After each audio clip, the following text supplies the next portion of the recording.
La criminalité dans le secteur arabe est un phénomène d'envergure nationale qui exige un plan d'envergure nationale pour y remédier. Ce n'est pas seulement des opérations ponctuelles de la police qui va y remédier. Nous avons le plaisir d'être en ligne avec Jacques Bendelac. Jacques, bonjour, Boker Tov. Oui, bonjour Daniel. Merci d'être avec nous ce matin. On a bien besoin de votre éclairage pour mieux comprendre ce qui se passe dans le secteur arabe israélien. C'est pas tout à fait nouveau, c'est pas nouveau ces dernières années. On a constaté une augmentation sensible du nombre des assassinats, des règlements de compte au sein du secteur arabe israélien, de ce que l'on pourrait appeler la pègre arabe israélienne. Mais là, finalement, ces derniers jours, on peut parler d'un véritable fléau qui se propage. Ne serait-ce que pour la première semaine de 2026, 11 assassinats dans le secteur arabe israélien. Et la question que je vous pose d'emblée, c'est est-ce qu'il y a un remède miracle pour freiner, on va dire, cette tendance folle ? Oui, bien sûr, il y a des remèdes, pas miracles, des remèdes de longue durée. La criminalité dans le secteur arabe est un phénomène d'envergure nationale qui exige un plan d'envergure nationale pour y remédier. Ce n'est pas seulement des opérations ponctuelles de la police qui va y remédier, mais il faut s'attacher aux racines du mal. C'est quelque chose qui dure depuis trop longtemps. Ça s'est amplifié depuis le début de la guerre en 2023 pour différentes raisons. Mais on a l'impression aujourd'hui que l'on ne met pas effectivement en jeu tout ce qu'il faudrait faire pour réduire ce phénomène. Alors justement, il y a beaucoup de choses à faire. On ne peut pas le nier, on ne fait pas assez. On fait, j'allais dire, le minimum. La police intervient lorsqu'il y a un acte criminel, c'est normal, mais c'est loin d'être suffisant pour résoudre un problème qui est enraciné dans la société arabe depuis de longues décennies. Alors justement, quelles sont les racines du mal, comme vous le dites ?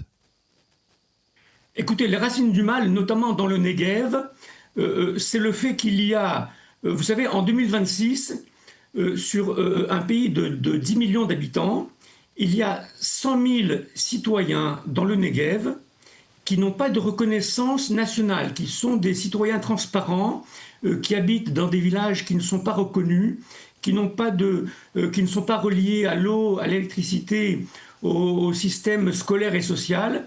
Et donc une population qui est abandonnée elle-même.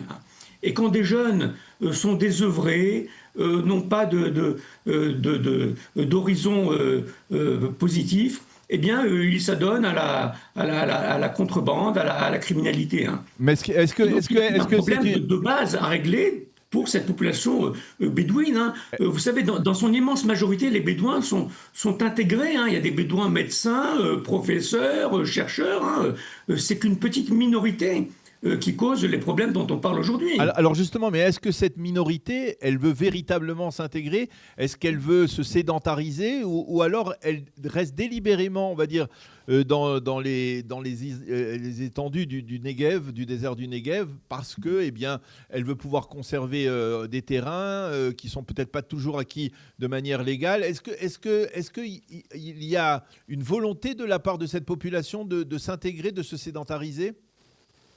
Alors c'est vrai qu'il y a un problème profond, un problème culturel, historique. La sédentarisation des Bédouins, elle a commencé il y a une vingtaine d'années, et elle a très bien marché. On a créé des villes spéciales pour eux. Les Rahat, Lakia, Harara sont des villes où habitent la majorité des Bédouins aujourd'hui. Mais il y en a encore qui refusent pour l'instant certaines propositions du gouvernement qui sont peut-être pas suffisantes, mais je pense qu'il faut s'asseoir autour d'une table et régler une fois pour toutes ces problèmes de terrain, de logements illégaux, de construction. C'est pas possible en 2026 d'avoir une population qui n'est pas reconnue, qui habite dans des terrains qui ne sont pas reconnus parce qu'on ne sait pas qui en sont les propriétaires. Tout ça doit être réglé. Alors c'est vrai que les Bédouins aussi, ils doivent y mettre du leur pour cela.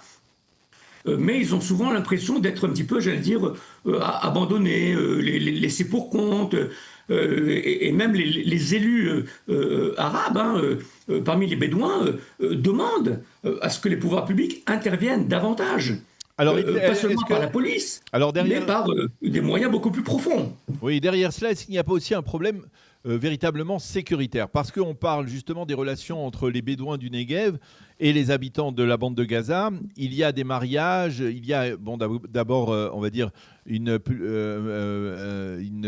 polygamie dans le secteur arabe israélien, et en particulier chez les Bédouins, et ça c'est flagrant, avec, on va dire, des familles où il y a on va dire des épouses bédouines qui sont d'origine palestinienne de la bande de Gaza. Il y a un problème sécuritaire aussi à ce niveau-là? Absolument, absolument. C'est un problème qui a trop longtemps duré et qui dégénère sur le plan sécuritaire. Alors, vous parlez de la bande de Gaza. Vous savez qu'il y a des drones d'armement qui arrivent d'Égypte.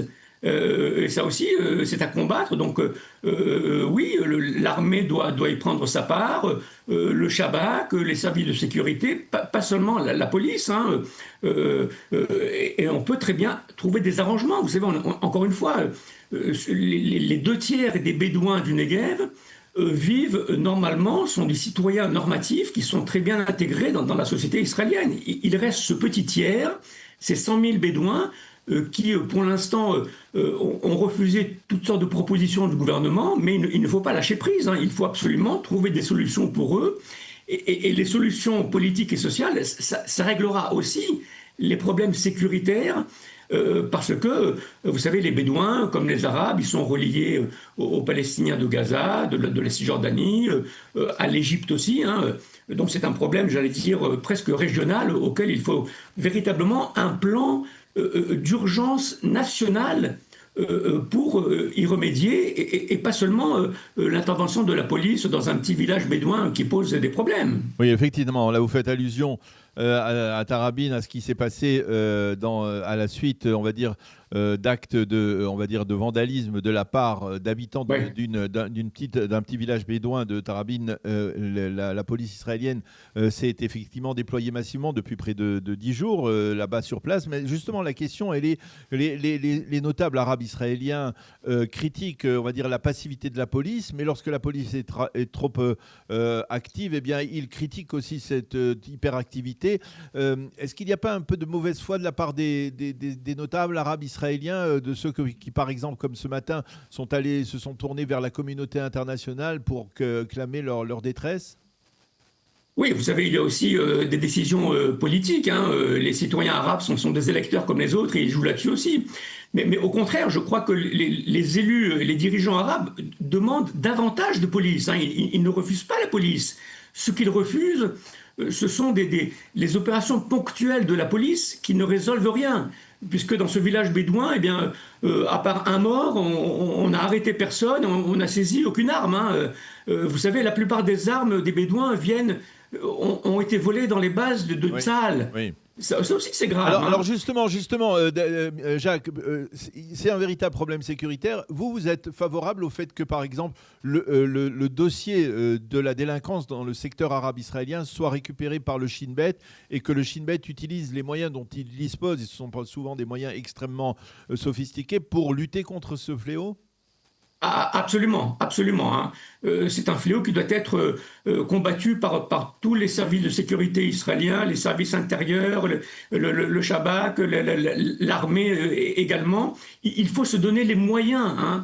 Se donner les moyens, ça veut dire, c'est pas seulement la police locale, ça veut dire il faut changer la législation pour donner aux services de sécurité les moyens nécessaires. Il faut prendre des mesures dans le plan de l'éducation, de l'emploi, de beaucoup de secteurs. C'est ça le plan, un plan national dont on a besoin pour résoudre ce problème. Et il faut que toutes les autorités de sécurité s'y mettent. C'est pas insolvable. Mais ce ne sera pas de l'ordre du miracle, il faut y mettre les moyens. Vous savez, il y a eu des plans quinquennaux pour le développement de la société arabe qui ont très bien fonctionné. Mais justement... Si on a eu des résultats au baccalauréat l'année dernière excellents chez les Arabes, c'est parce que les plans quinquennaux arabes marchent. Quand l'État investit, ça marche. Mais Or, alors depuis 2 ans, justement, on a coupé dans les plans quinquennaux. Alors ça, c'est un problème. Alors justement, est-ce que c'est pas aussi peut-être une des sources du problème parce que effectivement, Benyamin Netanyahou, on se souvient, il y a de cela plusieurs années, avait proposé un programme quinquennal, avait un plan sur 15 milliards de shekels d'aide au secteur arabe israélien. Et finalement, est-ce que le fait qu'on insuffle des budgets dans les localités, dans les pouvoirs locaux et régionaux du secteur arabe israélien, cela n'attire pas plus, on va dire, la pègre, ne multiplie pas, on va dire, les rapports, les relations de force et les règlements de compte entre les différents clans dans la pègre arabe israélienne? Pas forcément, pas forcément si c'est fait correctement, de façon organisée, en impliquant les dirigeants locaux, en contrôlant l'argent, la destination des fonds, en supervisant tout ça, ça peut donner des résultats. Il y a eu des années où ça a donné des très bons résultats et c'est le seul moyen aujourd'hui pour régler ce problème. Il faut investir, contrôler, développer. Il faut des écoles, il faut des systèmes éducatifs, sociaux, il faut de l'emploi. Tout ça, c'est de l'argent. Et l'argent, il finit par arriver, hein. Alors c'est vrai qu'il y a des familles du crime qui essayent de s'approprier tout ça. Il y a de la corruption, c'est certain, hein. Mais c'est un travail de longue haleine qu'il ne faut pas abandonner parce que c'est la seule solution pour qu'on arrive dans les années qui viennent à commencer à voir ce problème se résoudre. Eh bien, Jacques Bendelac, merci beaucoup de nous avoir éclairé donc sur ce dossier extrêmement important et douloureux, on va dire, du secteur arabe israélien, de ces assassinats, de ces règlements de compte et du problème en particulier des Bédouins du Negev. Merci beaucoup d'avoir été avec nous ce matin. Bonne continuation, Jacques. À bientôt. Merci Daniel. Merci. Voilà, il est très exactement 8h20 sur Radio Kalita et jusqu'à la revue de la presse, c'est-à-dire pendant les 8 prochaines minutes, je voudrais avec vous